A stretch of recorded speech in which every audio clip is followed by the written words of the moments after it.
except he's muted.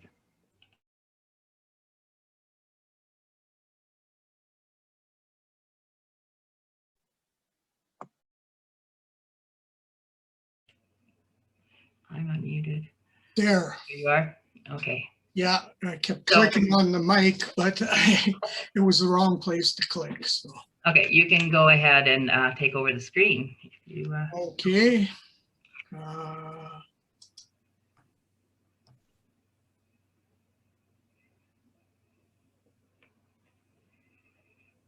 And do you have a slideshow, Ian, too? Or yes, I do. With music, like? No music. Okay.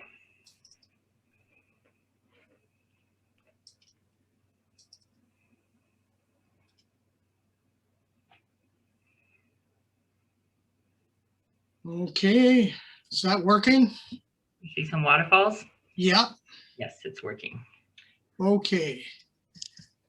Well, I guess when Laura Lee asked me to do this, I just assumed that I shoot long exposure, and then I thought, what's the all-wise internet say that a definition of long exposure is? And wow, what answers I got. Less than 1/60th of a second, slower than 1 second. There was everything out there. So I made up my own definition, and it's one that works for me, but I don't know if it works for anybody else. My definition is using a slower shutter speed to alter reality of some or all components of your photograph. And that's why I use it. I think there's two reasons to use long exposure, is to alter that reality, or because you have to. There's just not enough light. But we're going to dwell on the former here. And if anybody has any questions as we go through, just let me know, or just butt right in, and we'll stop and answer them.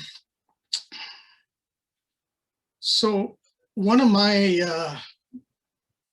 the people that introduced me to long exposure, one of my first real influences was Michael Kenna.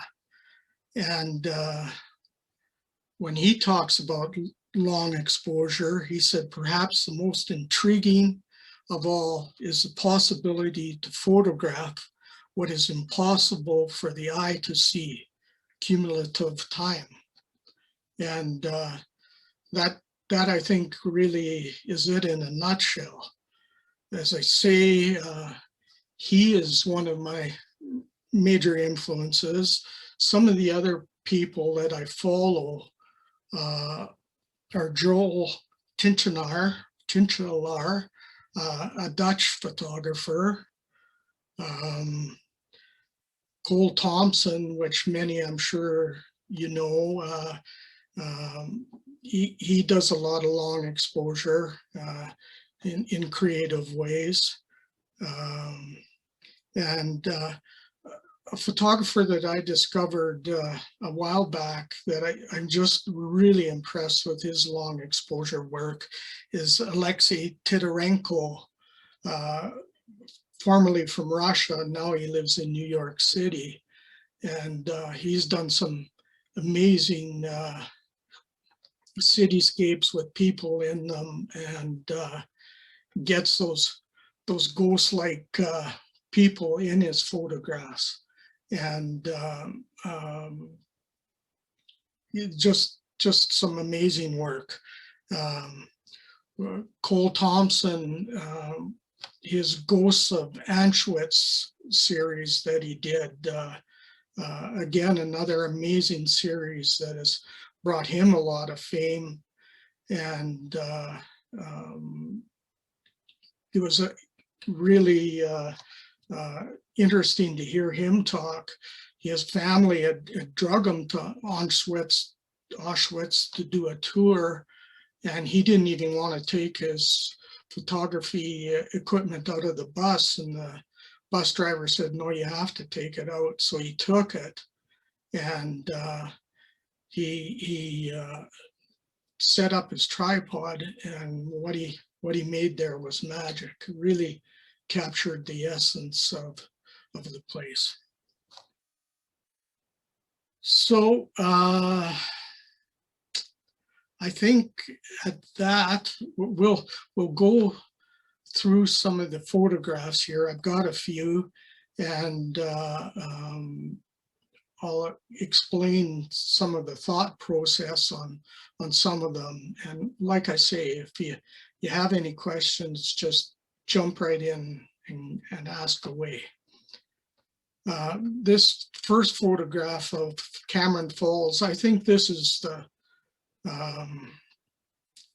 the reason a lot of people get into long exposure. They really like the flowing of the water, and as I say, that was probably what the first reason why I wanted to do it. Now I've probably got hundreds, if not thousands, in my collection, and I still take the odd one, but I've moved on, I think.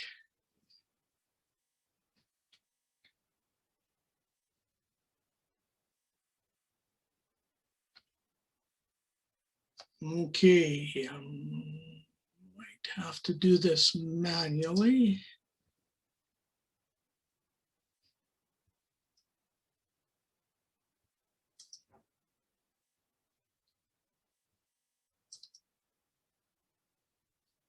Okay, this next photo is, of course, from the River Valley, and it often intrigues me,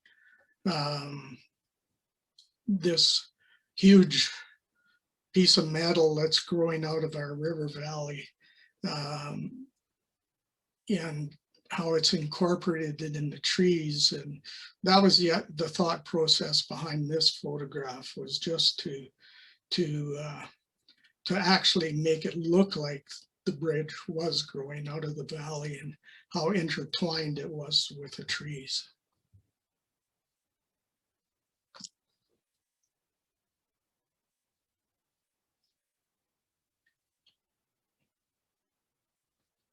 This photograph I've been working on this little project for a couple of years now.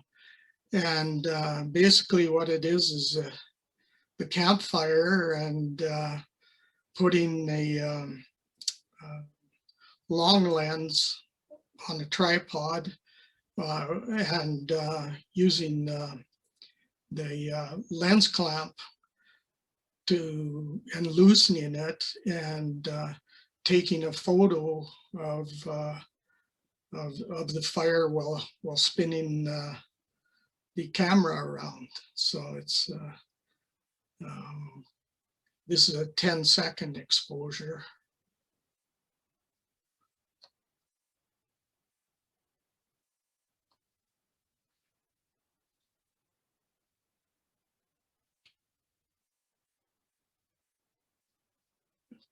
We've all seen the other Ian's swirly photographs, and he's the master of the swirly photographs. But I was down in the park near McGrath, and in the fall, and we know in southern Alberta that if you got fall colors, you better take a photograph quick before the wind comes along. And I use that same technique with a telephoto lens, and keeping it on the tripod, and just loosening the collar and swirling it around, trying to signify the leaves coming off the tree. So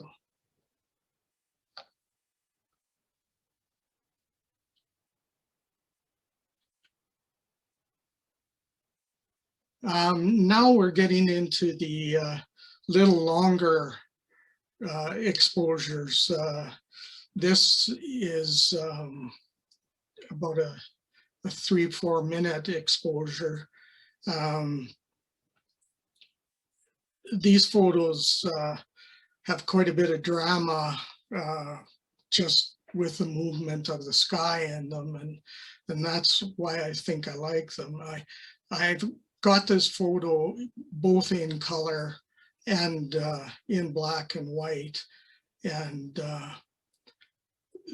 while the colors can be pretty striking, I prefer doing this ultra long exposure in black and white. It, I think, leads to more drama.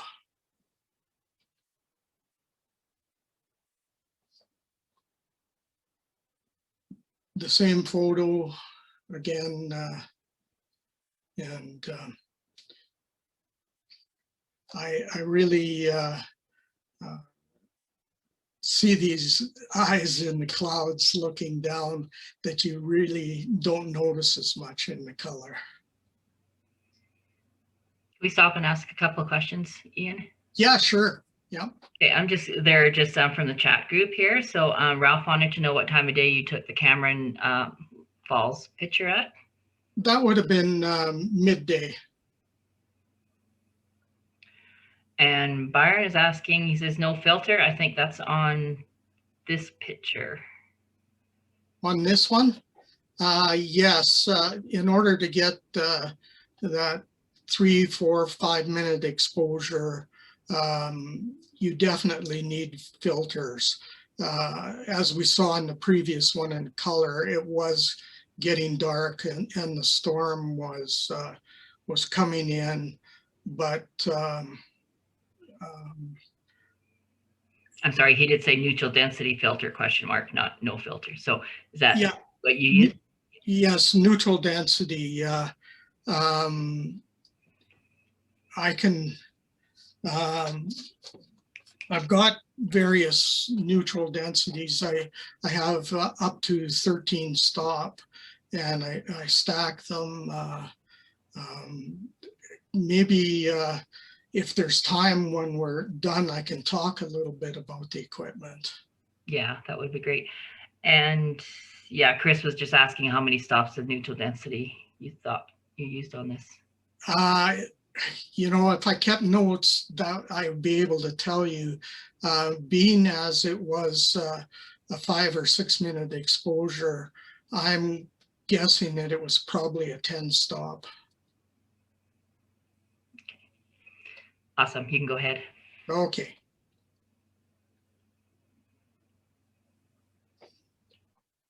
This was a photograph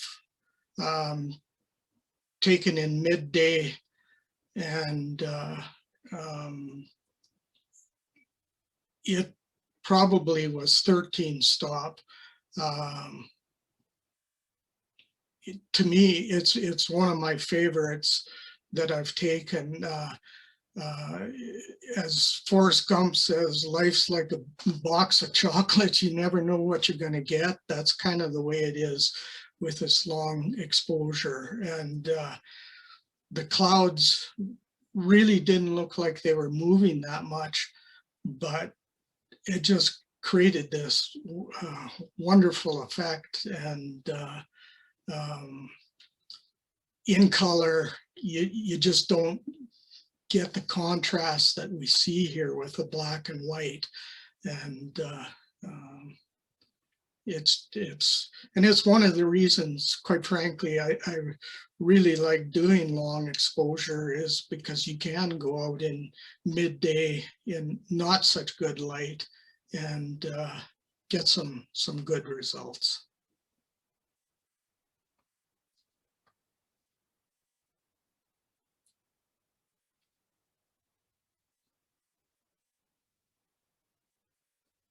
Again, for the drama, I think when you see a sky like this and you see this old barn just barely holding up under the weight of that sky.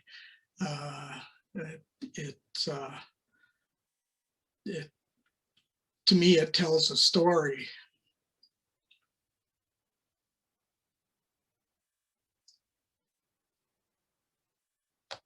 And I found, like, I was doing long exposure, and I was just doing it in landscape just for the skies that I would get. And I found that the photos just lacked interest.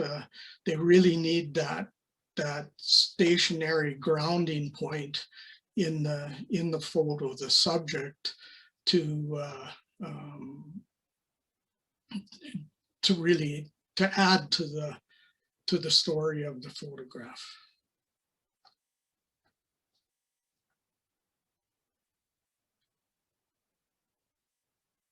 Again, the same idea, only we have the new shiny new grain bins, and we've got the ominous cloud. And you just, the story I get out of this is, gee, if those wicked clouds come through, there might not be any grain to put in in those granaries come fall.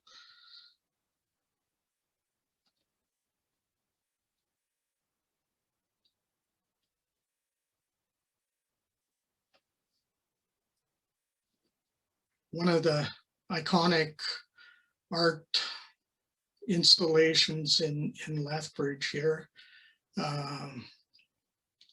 It was actually raining a little bit when I took this 4-minute exposure. And again, it just it was almost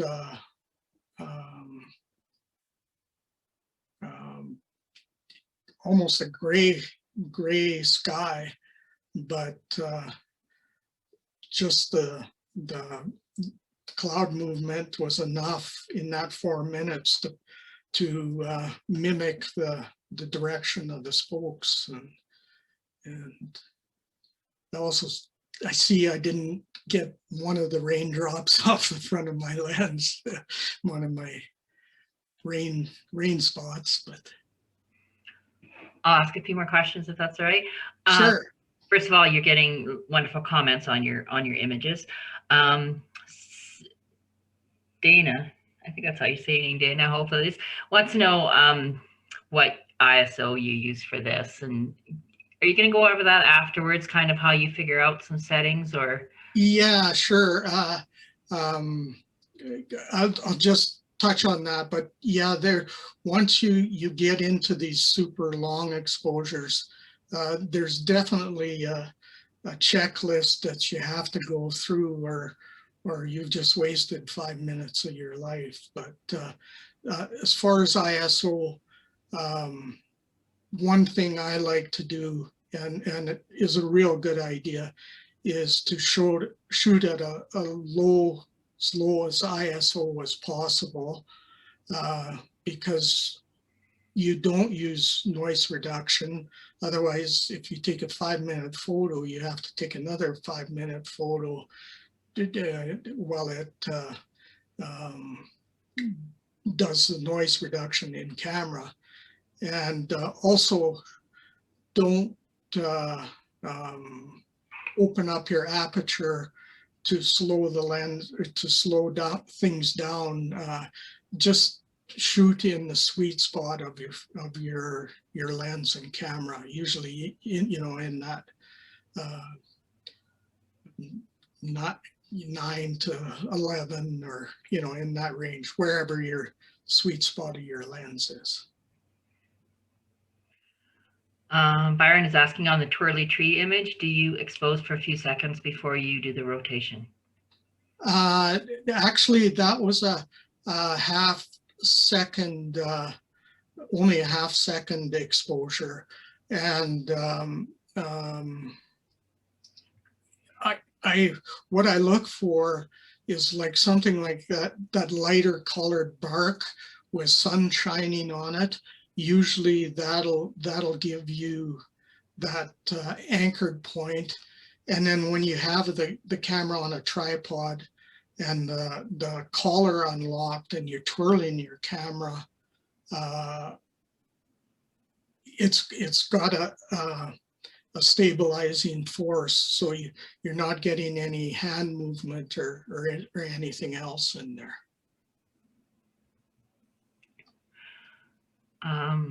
Wayne is asking what lens was used on this image, I think.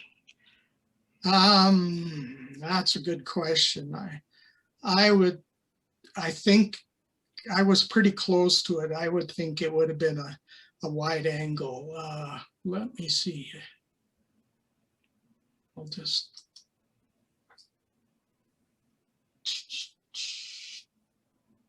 No. Oh yes, 17 millimeter. So it was a wide angle. I tend these super long exposures. A wide angle generally works quite a bit better than a telephoto. Okay, you can go ahead. I just made a comment that in some of these it would be kind of neat to have a before, not a before and after, but one that was taken normally to see what the sky looked like and then see what a difference it makes. Yeah, it would be. I was a little concerned I was getting too many photographs in there, so I didn't do it. No, we're good. We're good. Okay, you can go ahead.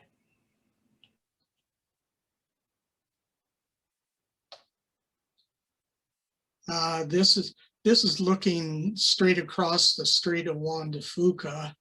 Again, about a let's see, 290-second exposure, so close to 5 minutes. I really wanted to like the ocean.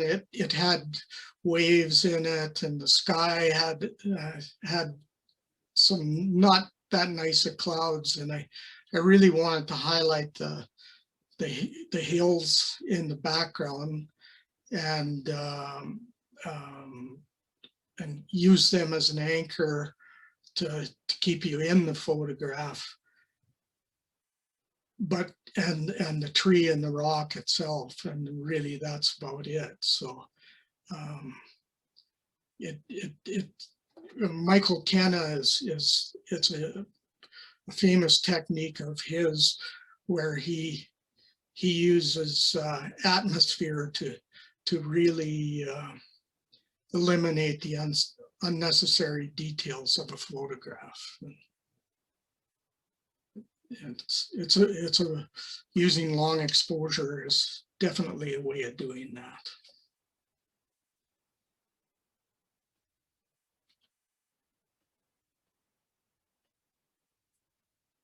Another photograph of the same location, just taken in a different way.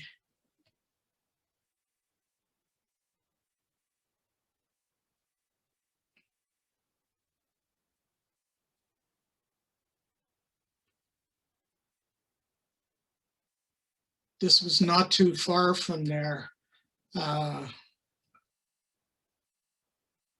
This is Sheringham Point Lighthouse, and again, wanted to smooth out the water. You can see that long exposure of 6 minutes on this one did that. When I post-process a photograph like this, I like to leave some dark areas and some light areas, and if you can see on the screen the histogram on it, I try to cover most of the from dark to light.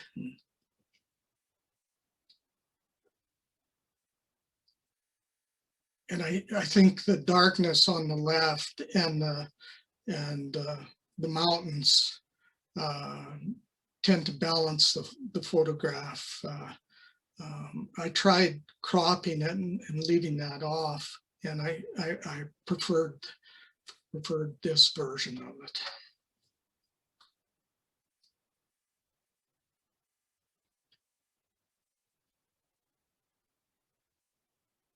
This is a shorter exposure. I suspect this was in Hawaii, and we were on a walk, and I didn't have my whole kit with me, so I didn't take the longer exposure, but I don't think a longer exposure. I was more interested on the water on the rocks, and that was more what I was aiming here for, rather than the over dramatic sky.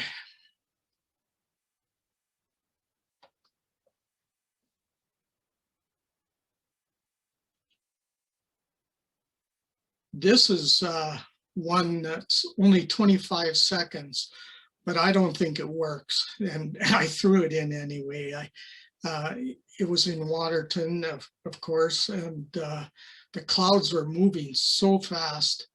And this is what can happen when you make your exposure too long, whether it's water or clouds, or they can just overwhelm the photograph. And if I would have had this bottom bit of clouds up top, just going through the tops of the mountain, I think it would have been a way more successful photograph. But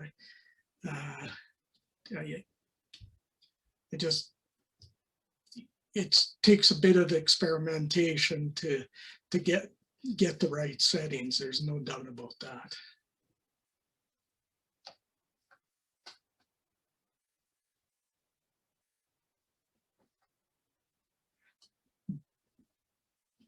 This is a technique that I've done quite a bit of. It's just a straight pan. It was out at Ridge Reservoir, just a real dramatic sunset, but still the blue and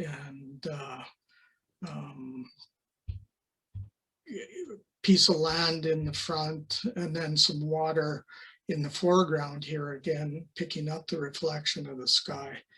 And that straight pan, it's just a pure abstraction, but just something different than a typical sunset. And it's just again an abstraction that has so many layers in it, but just something I do. Nice. Do you want to try turning on your chat, Ian, so that you can? Okay.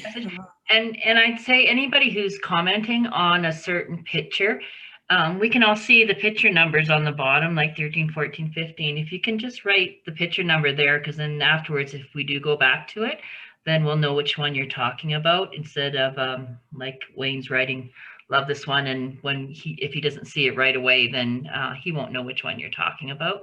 So it'd be good to write the picture number down there. Yeah, I'm looking for my chat. Right at the very, well, I don't know I think it's still there on your screen. You get it at the very bottom, or maybe it? No, it's covered up, I think. Okay, it might when you go on screens. Yeah, I don't have, I've only got 5 or 6 more here, so. Just let me check these questions, if that's all right then. Yeah. I think we are at this one. Do you use a cable release or exposure time on the camera? For under 30 seconds, I use the camera timer, and then exposure release and setting on bulb, and yeah, I can get into that when we're done here, and looking at the photos and when I talk about equipment. And did you do any dodging and burning on the ocean scene? A little bit, yes. those were done in neck, and I do a lazy man's dodging and burning in neck and using their control points, and it's something that takes a lot less time and can work as good as dodging and burning in Photoshop. And Mike says, he said, sorry to disagree with you that it works. And that was on that picture with the clouds that you said that you didn't think worked. Okay, yeah. That's, yeah, it's, you know, I thought it worked at first, and then I thought, I got looking at it and it said, no, that's too much. But if it works for somebody, good. And if somebody hates it, good too, whatever. Okay. And then Wayne's been commenting here and there on all the pictures he likes, but he really likes this one, the numbers abstract here. So okay. For the questions, as soon as we get through them all, we'll open it up and let people directly ask questions to you, right? Sure. Yeah, that'll. Okay, you can go ahead then.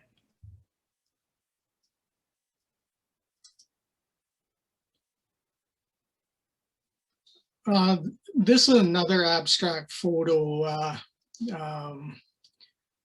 It was on the first time I was back to Waterton after the fire, and it was pretty devastating to me, I gotta admit. And I was photographing, and I was doing straight photography, and I just didn't feel like I was capturing what I was feeling, and I didn't capture the devastation. So I just started doing some abstracts, and the photos really started speaking to me. They might not speak to anyone else, but as people that don't get, as a person that doesn't get paid to photograph, and I think we, and all of us that don't get paid and don't have somebody telling us what they want, we should photograph that in a way that evokes the emotions in us, and this worked for me.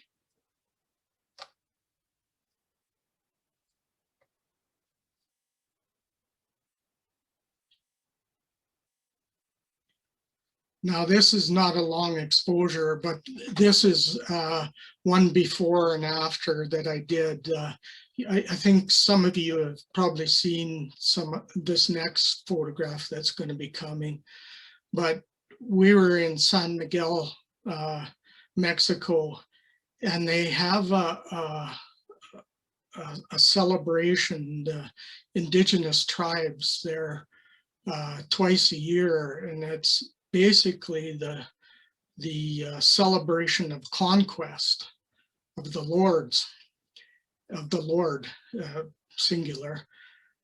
And it's a huge, all the villages around send dancers, and they take turns. It's basically a battle of the bands in Mexico, only with dancing and drumming. And these costumes, you can just imagine that some of them must cost months worth of wages to build and put together. And there was like there was 40, 50 of these groups, and there was as many as 100 dancers in each group, and they were all around the plaza, and it was just packed with people, and I just wasn't getting a photograph I was happy with. And then I did my old fallback. I said, okay, we're doing going to switch to long exposure. And then I started to get some photographs that I really liked, and it again could get in one position, watched when I'd watched for the lazy dancer in the group that didn't move much, and this was just basically a half-second exposure, but there was so much movement when they were going. But I'd pick a person that was standing still and getting all this motion around them.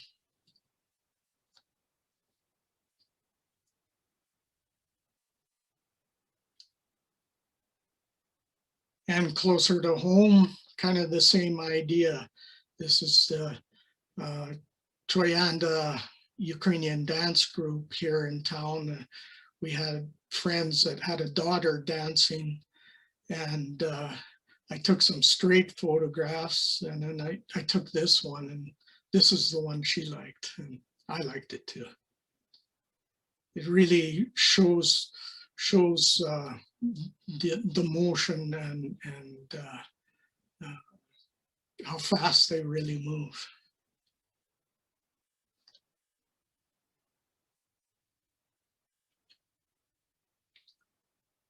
This is another before photograph. This is a lighthouse on Kauai, the Kilauea Lighthouse, and I wanted to get a tourist photograph, a snapshot of the lighthouse, and there was all these people standing around in front, and I didn't want that much of a snapshot. I wanted to get rid of them. So I was doing some long exposure earlier in the day, so I had all my kit with me, and so I set up my tripod and put some filters on, took a 3-minute exposure, and voila, no people. And you can see the difference in the sky, the clouds. So in 3 minutes, they went to that. If you look along the railing, there's the odd person that had some movement, but stayed quite still, and they're still there. If it was important, you could clone them out, but for the purposes of this photograph, I didn't think it was that important. So, but it's a good way of removing people from photographs if you got a place to set up your tripod. So that is the photos that I've got. I think we'll go ahead. If anybody wants to unmute themselves and ask any questions, then go ahead.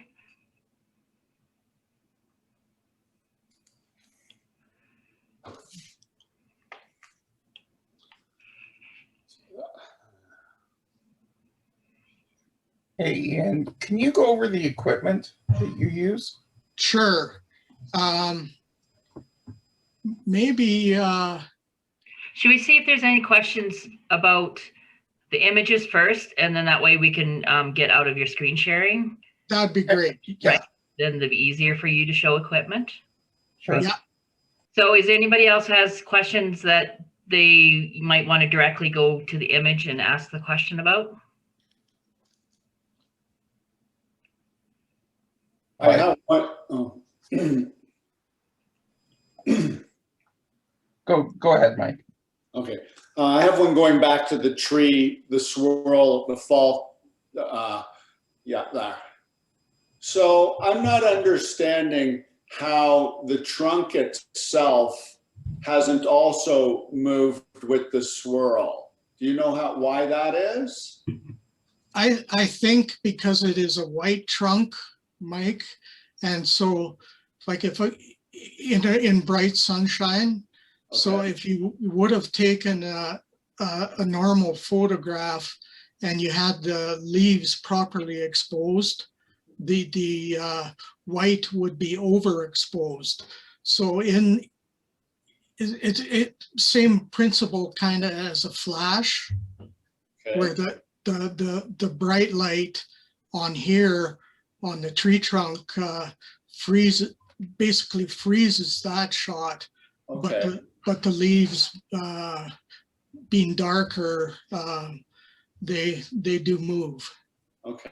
Because that's really amazing. When I saw that, I totally baffled me how that could be. You know, that you could have one portion of the photograph that looked still, and then the rest spun like that. Okay, I have another question for you. At the Sharing Point Lighthouse. Yes. Okay. Wasn't your access point off limits to the general public? Yes. Okay, I thought so. But just rented a place off of VRBO within 100 yards of here. Fantastic. It's probably one of the best vacations I've ever had.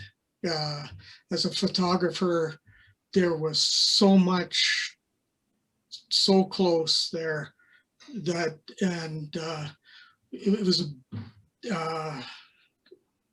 a beautiful place, very reasonable, and where that rock with the tree on it, we could walk right down to that beach and have a picnic down there. Wow. It was just a super place, and it's not on VRBO anymore, unfortunately. Okay, well, it's just, I find it interesting because having been there, you know, you just can't get any distance away from the lighthouse because you come out of the trees 50 feet from it, and so you just can't get this. And I tried to go like towards this direction that you are, and there's quite a number of big fences that say private property, you know, keep out. So I thought, gee, you must have brought a ladder with you. We had the code to the gate to get in. That's great. Okay, those were my questions. I have a question, Ian. Yeah. When you talk about spinning your camera on the tripod, I can't envision how you're rotating your camera that way. Well, you're mounted on the tripod on your lens mount. Okay. Oh, okay. And then your lens mount will rotate. Yeah, and so you loosen up the clamp on the lens and spin your camera around, making sure, of course, that your shake reduction is turned off. And I'm not 100% positive it's the best way to treat your camera, but well, I was trying to envision it with the body being on the tripod. no, it's a lens that's mounted. Yeah. Yeah. Okay, that makes sense. And you're really rotating your sensor, not the lens.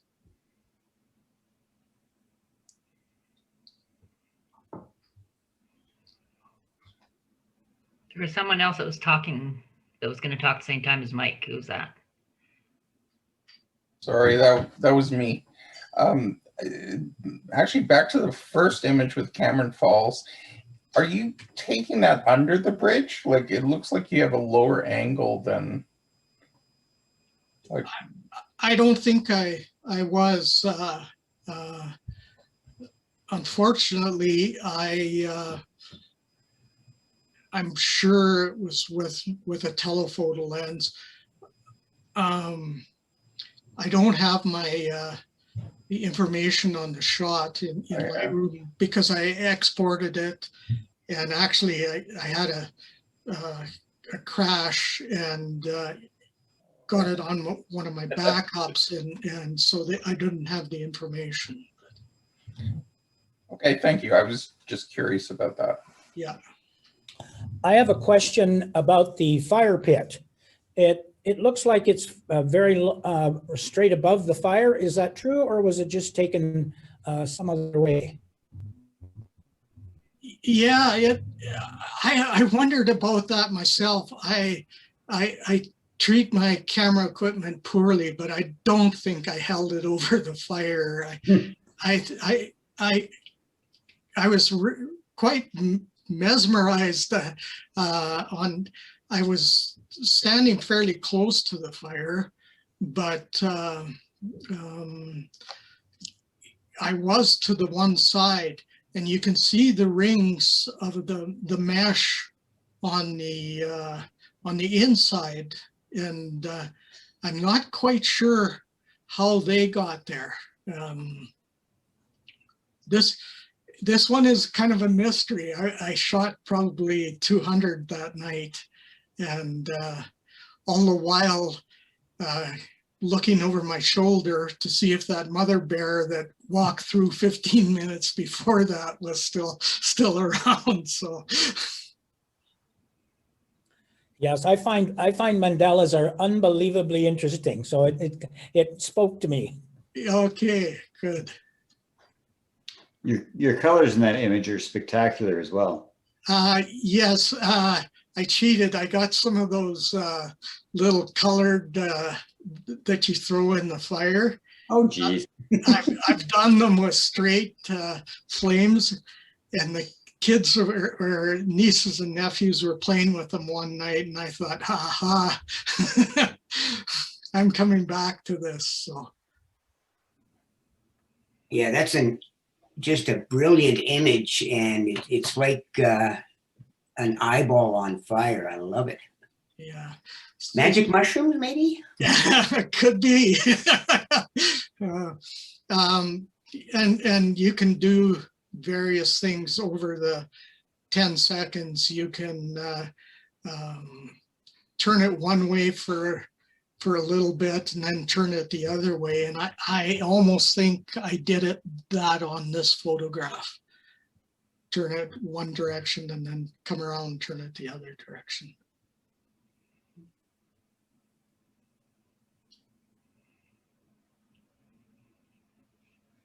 Very cool. Go ahead and I guess on screen share if you want. Okay.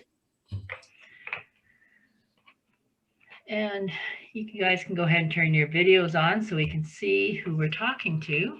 It's always nice.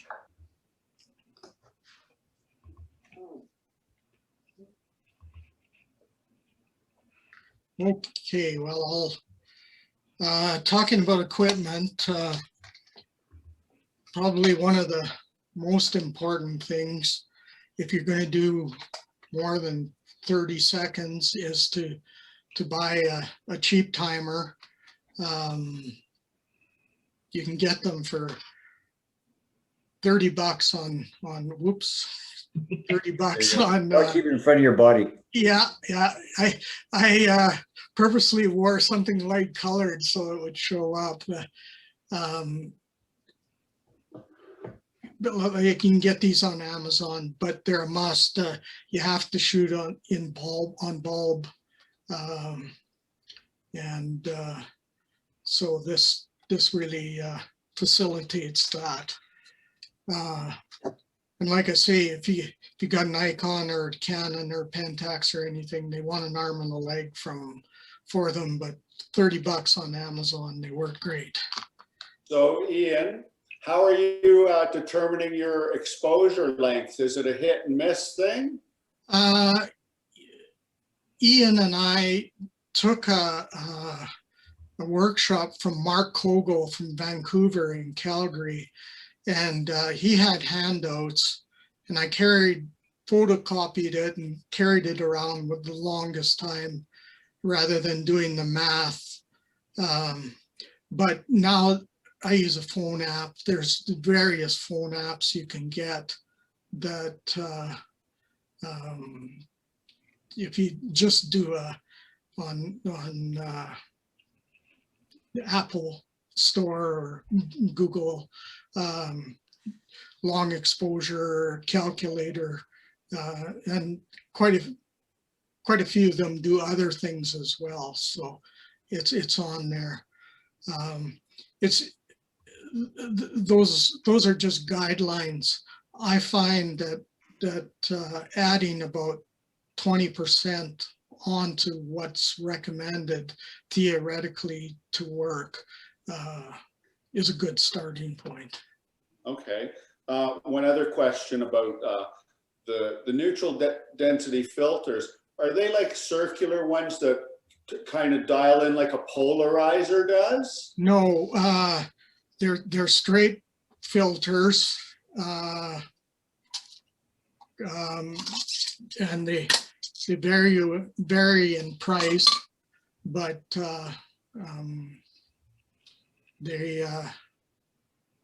I just bought a new lens, and it cost me $500 in filters because it was an 82 millimeter lens, and the biggest I was shooting with up until then was 77. So if you're going to make the investment in filters, buy as big as you think you'll ever need and get step down rings to fit. Mm-hmm. And there's definite quality differences in filters. Some cheap ones are good, but can give you a color cast that shoot in RAW to try to correct those color casts. Combining a variable neutral density with these does not work. They basically will give you all sorts of wacky things. So I've got a variable neutral density that I use all the time under 30 seconds, but over I use these screw-ons. You can get, if you've got a filter holder, you can get the slide-in ones, but they're subject to light leaking in the side, so you have to get a good holder. And you can stack these, no problem. Okay. Thanks. As far as brands go, Firecrest, High Tech, I used those when they were good. These are a fairly new brand. I haven't used them very much, but I'm finding I like them. They're Blackstone. They're out of California. There's other good brands. There's a ton of information on the internet, and some of it's actually probably pretty good. And one thing I find with cheaper ones is because you are taking them off and putting them on so much, you get fingerprints on them. The more expensive ones with the better coatings definitely clean up better. Some of those cheaper ones are really hard to get the fingerprints off of them.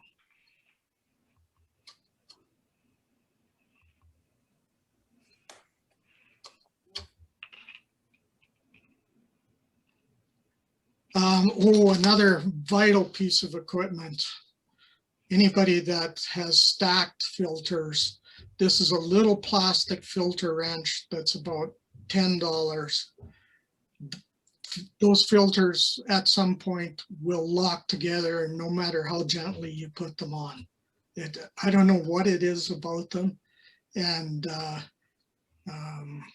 these little filter wrenches, just you put it on the outside filter and they come right off. But if you're stacking, I really recommend getting one of these.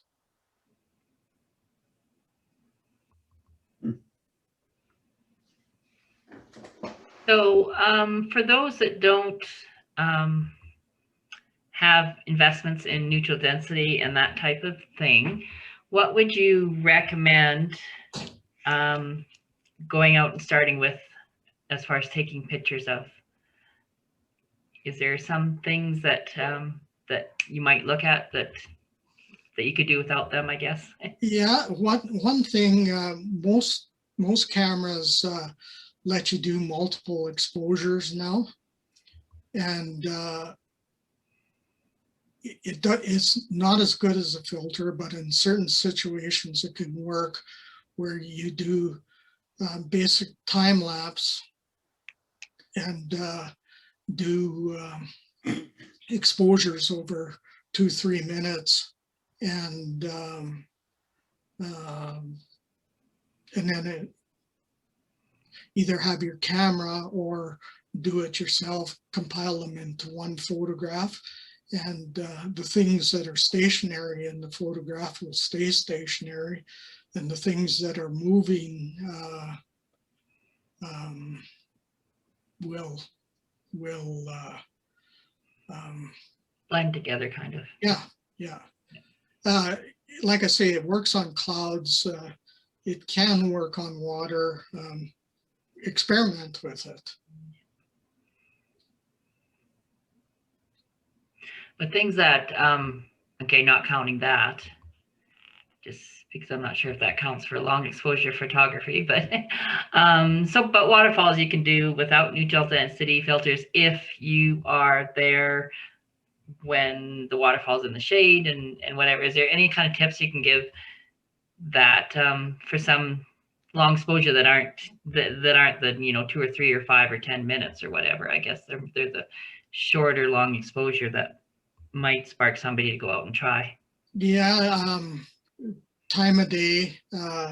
Like if you try water, like you don't need on a lot of photographs I see of people trying to blur water. I think they're overdoing it.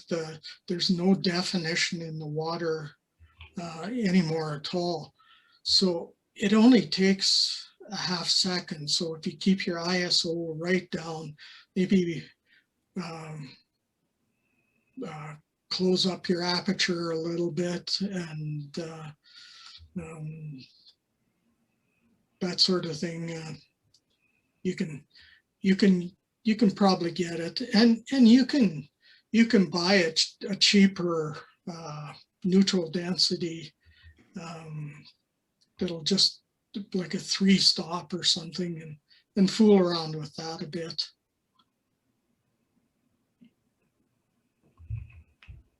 You can also overexpose a stop or two and then fix it up later as well, and to get yourself a little more spread on the time. Right. Yeah.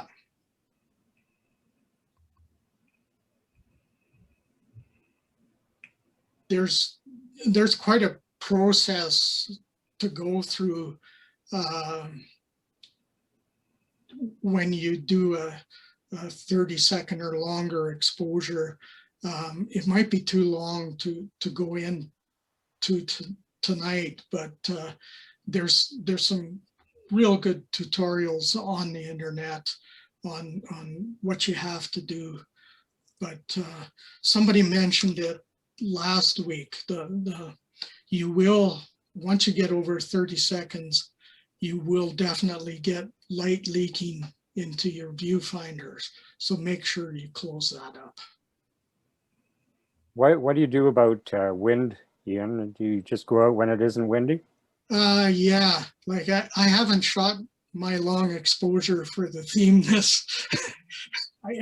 Every day that I was set aside to go out and do it, we were getting 100-click winds, and especially when you're at 2, 3, 4 minutes,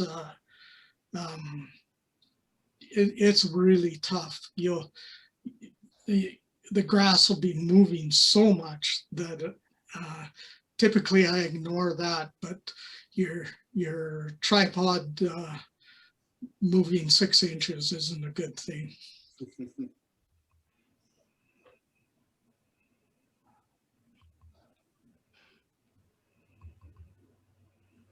Anything else, anybody? Thanks, Ian. You're welcome.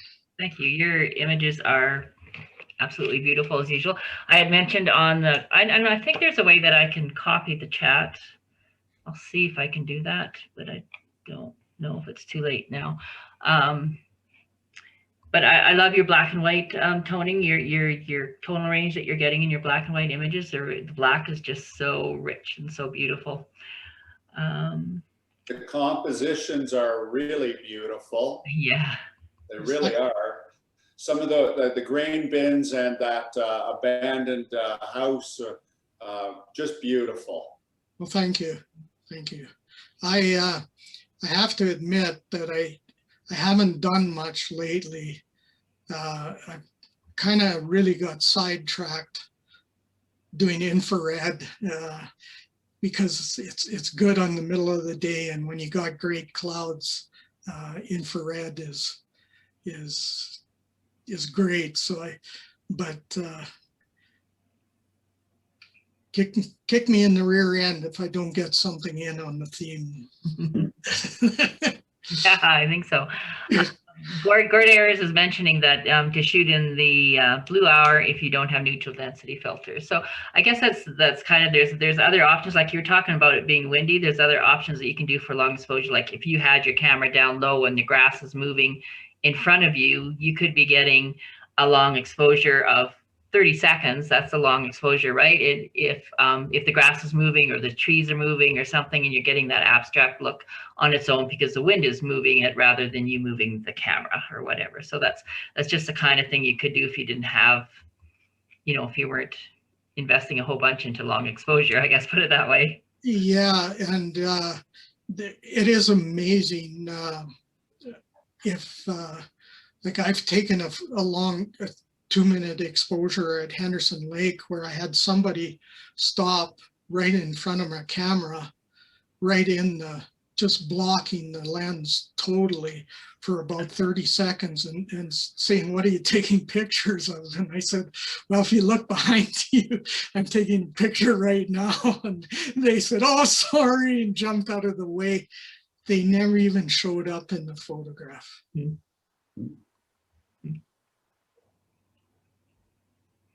And long exposure could also be like light painting. If you're out at night and you buy an old car or something and you want to light paint the car, that would be a long exposure shot. There are many members of the club doing long exposures, just doing different things, like George and Chi Chang and doing night photography. Byron and Mike, their fireworks photography. Ian and the master of the swirly photograph, long exposure. There's so many creative things you can do with it, and I just touched on a few tonight. There's so many. Awesome. All right. Well, thank you so much. Your yeah, like I said, your image is beautiful. It's exactly what we wanted for a workshop like this, is to be inspired by what you're doing. So thank you for putting all that time into there. Oh, you're welcome. My pleasure. And thank you, everybody, for coming. Maybe if there's some executive here, could you hang on and stay on here